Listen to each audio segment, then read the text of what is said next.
உங்கள் J tourism வழங்கும் ஆண்டாள் எக்ஸ்பிரஸில் நீங்கள் பிறந்த பலனை அடைய தெய்வீக பயணம் தனித்துவமான புனித யாத்திரைக்கு வரவேற்கிறோம். 2 dear AC and 3 dear AC என்று நமக்கான தனி ரயில்.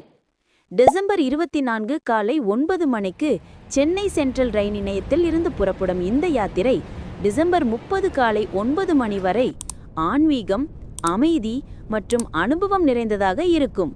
ஆன்மீக பயணத்தில் திருவேணி சங்கமம், அயோத்தி, காசி, கயா போன்ற ஆன்மீக நகரங்களுக்கு ஒரு மறக்க முடியாத பயணம். சூடான சுவையான கொங்கு சமையல் வல்லுநர்களால் பிரத்யேகமாக தயாரிக்கப்படும் சாப்பாடு 3 நேரங்களும். பாதுகாப்புடன் 3 நபருக்கு ஒரு தனி அறை என தங்க வைக்கப்படுவார்கள். உங்கள் ஆன்மீக பயணத்தை தவறவிடாதீர்கள். இப்போதே பதிவு செய்யுங்கள்.